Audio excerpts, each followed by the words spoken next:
எல்லாருக்கும் வணக்கம். நான் இப்போ சொல்லப் போற மெசேஜ் என்னன்னு பார்த்தீங்கன்னாக்கா, முடிக்கான டிப்ஸ் தான். கூந்தல் நல்லா பளபளப்பாவும், ஷைனிங்காவும், நல்ல ஹெல்த்தியாவும் இருக்கிறதுக்கான டிப்ஸ் தான் இப்போ சொல்லப் போறேன்.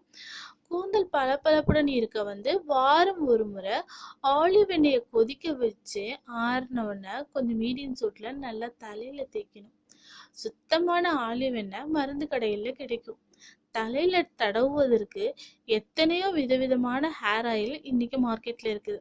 இந்த ஹேர் ஆயில் எல்லாம் தலைமுடியின் ஆயில குறைச்சிடும். சரிங்களா? சுத்தமான நல்லெண்ணெயும் சுத்தமான தேங்காய் எண்ணெயும் தவிர வேற எந்த எண்ணெயும் ரெகுலர் யூஸ்க்கு பயன்படுத்தாதீங்க. ஓகேவா?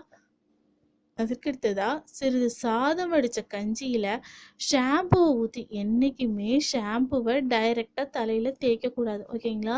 இதனால் ஹேர் ஃபால் ஆகும். எந்த இடத்துல இப்படி வச்சு நடுவில் தேய்க்கும் போது அந்த இடம் சீக்கிரமாகவே ஷாம்பு கெமிக்கல் தானே, அப்போ சீக்கிரமாகவே ஒயிட் ஹேர் வந்துடும். ஓகேங்களா? ஷாம்புவை என்றைக்குமே தண்ணியில் கலந்து தலையில் அப்ளை பண்ணும்.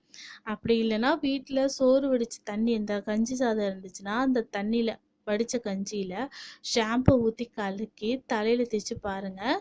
குளிச்சு பாருங்கள், எண்ணெய் பசை போயிடும், அழுக்கு நீங்கிரும், கூந்தல் பட்டு போல் பளபளக்கும்.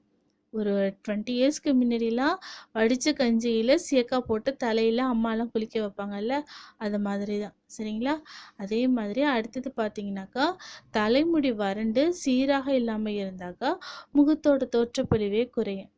அதனால மறாவது நாள் ஏதாவது நீங்கள் ஃபங்க்ஷனுக்கு போகிறீங்கன்னா முதல் நாள் மாலையே தலைக்கு நல்லா சீயக்காவோ ஷாம்பு போட்டு நல்லா குளிச்சுட்டு காய வச்சுருங்க. மறாவது நாள் ஃபங்க்ஷன் போகிற முன்னாடி தலையை லைட்டாக நீங்கள் சும்மா வாஷ் பண்ணால் போதும், ஷாம்பு எதுவும் போடாமல் வாஷ் பண்ணிவிட்டு நீங்கள் காய வச்சுட்டு என்ன அலங்காரம் பண்ணுமோ பண்ணிக்கங்க.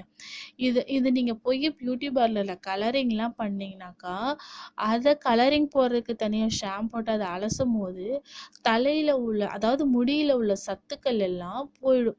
சரிங்களா? என்றைக்குமே வீட்டில் குளிச்சுட்டு ஷாம்பு போட்டு முடிச்சுட்டு தண்ணீரில் கொஞ்சம் வினிகரை கலக்கி கூந்தலை கழுவி அலசுனீங்கனாக்கா இதனால் கூந்தல் பளபளப்பாக இருக்கும். ஓகேவா? இந்த மேலே சொன்ன டிப்ஸு உங்களுக்கெல்லாம் யூஸ்ஃபுல்லாக இருக்குன்னு நம்புகிறேன். பிடிச்சிருந்தா லைக் பண்ணுங்கள், ஷேர் பண்ணுங்கள். மறக்காமல் இது வரைக்கும் சப்ஸ்கிரைப் பண்ணாதவங்க கீழே உள்ள பட்டனை சப்ஸ்கிரைப் பண்ணவும். தேங்க்யூ.